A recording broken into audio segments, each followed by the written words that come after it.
As that final game yesterday when we went to 5 here against AL, that got them across the finish line. This is the tried and true for them.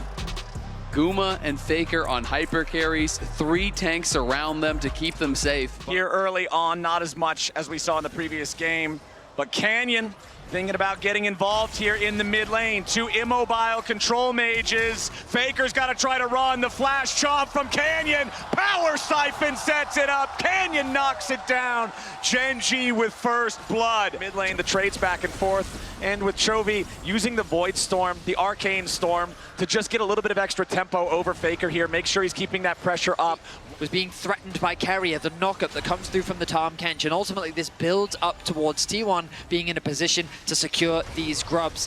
There's no HP available to Canyon. It's a difficult fight, but maybe Keen feels confident. No, he's going to back away. These grubs will be conceded as T1 secures their first objective of the game.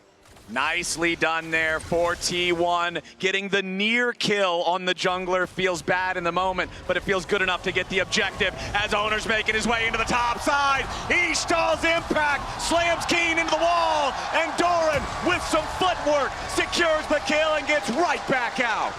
Now with the dragon spawning in 30 seconds, you have to imagine that both teams will set their sights on it. Canyon hovering around top once more. It does make sense to try and funnel some resources into Keen. Can they really pull this off? The all-out is ready to go again. Doran outplaying it last time around, and he's ready to go again. All out. Keenan in a little bit of danger, but Canyon looking to burst him down in time. Doran drops, and Keen stays alive. Owner and Faker wanted to show up. Double TP spin up towards that top side, but they do get a kill for Gen.G. Gumayushi, though, going to be securing all these plates in the bottom lane. He gets 2 for himself. That's going to be 3 shared alongside Carrier. They realize that Ruler is alone in bot lane because of that TP you were talking about, Azael. And so immediately they look to put the pressure on.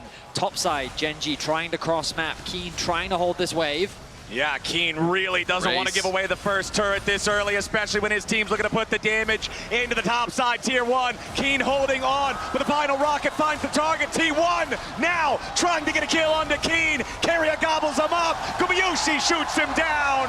T1 tie up the kills. Your meal is served, Carrier and Owner. Serving up Keen on a silver platter to the Jinx, getting him the first kill of the game.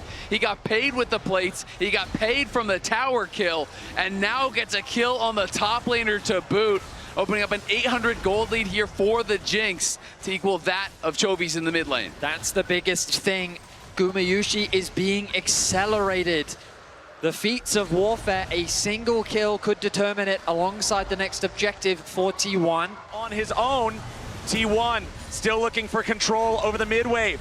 They'll push it up slightly faster, but Ruler can easily clear the minion right after. Carrier jumps in on an abyssal dive, and Gen.G's ready to fire back. Carrier in danger, trying to pop the thick skin. Stays alive for now, but Ruler jumps in. Feat of Warfare gonna be claimed by Gen.G, and T1 picked the wrong moment. Gen.G were ready to absorb the engage. They'll take the kill, they'll take the feat, and they'll take themselves the Herald.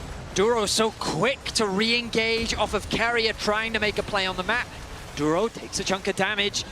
T1 trying to contest his tower. Spiraling despair on Ruler. He's got to flash away to stay alive. Keen putting a little bit of pressure onto Doran now as Chovy makes his way back into the fight here too. Gumayushi low on health, low on mana. Doran footwork over the wall, barely stays alive. Power down, but T1 still staying around, seeing if there's any possibility to at least stop the Herald from charging again, and they should be able to accomplish that. Yeah, no worries about that. Faker can kill it as it tries to rear up and get another charge. No dice, but Gen.G, beautifully played sequence there. Our first to the scene here with a Drake, and it looks like Gen.G might just give it away. They're gonna focus on the tier 2 in the top lane instead. They wanna build the gold lead that will now balloon to over 2,500. It will be the feats claimed by the side of T1. The Infernal Drake is theirs, 2-1 on the Drake count once he gets all of those. And especially considering the last game, the 0 kills, 0 assists. Chovy's having a great time here now. A little more damage is all they need on Doran, but Carrier gets him out alive. You can't say the same thing for the turret as Gen.G take another objective. It's 4 turrets to 1. They are an Owner there. Kind of uncharacteristic mistake. He has been so steady, so stalwart. T1 should be able to grab this tower in the mid lane, but even if the extra members weren't there from Gen.G, you spend the ulti on Ruler. T1 still playing cautiously here. Ooh, look at as mids. their mid laner is over in the mid lane. Duro looking to make a move onto Faker. He finds the grand entrance with a quickness, and Ruler puts bullets through Faker's heart.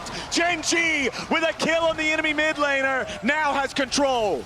Duro has been fishing for so many picks, and he finally finds one onto the mid laner of T1. Faker is caught. Gen.G have the numbers advantage, and they're looking to take everything from T1's jungle. They're going to start by stealing away the red buff. They're going to continue by putting down vision control. They are going to pressure in a 5v4 situation. A TP about to show up as the gravity well welcomes Doran to the battlefield. Duro stunned up into the wall. Grand exit right back over. Doran goes all out. Ton of damage on the King. He's going to get killed. Ruler ready to get excited. Ton of damage on the T1, and they're all getting evaporated.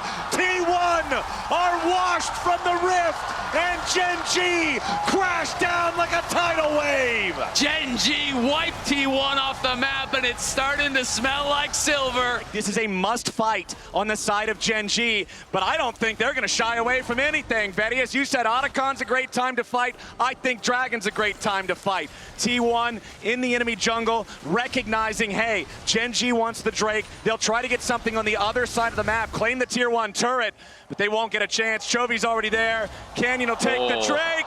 Super mega death rocket, just a little bit too late.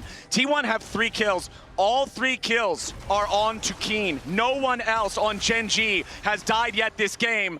Owner loses half of his HP instantly from a grand entrance and a few Zeri autos. Keen, the only man that's died on Gen.G, is still ahead, nearly 2,000 gold over his counterpart. Gen.G will start the objective. T1 are gonna see it there with the severing bolt over the wall. They're gonna scramble to try to get into range, but immediately Faker has already targeted Duro with a beautiful start to the fight. Nobody on T1 dead yet. As Owner the wall looking to try to engage. Super Mega Death Rocket finds a target. Ruler's still alive, but Doran's going after him. The Baron down to 2,000. Chovy's already on a rampage. Guma dies. T1 die. Gen.G hold the smoking gun, and they're marching down mid lane with Baron. A phenomenal team fight for Gen.G as they weather the pressure of T1. They set their sights on the Nexus, and they're looking to bring us to Game 5. Faker is alive, but he stands alone. Gen.G with a 5-man push. They dive Faker, they ace T1, and they guarantee us one final game. Gen.G tie up the series. We're going to Game 5. These were some of the best highlights from today's matchup. Which moment was your favorite? Let me know in the comment section below. This is OP, and I'll see you tomorrow. Take care.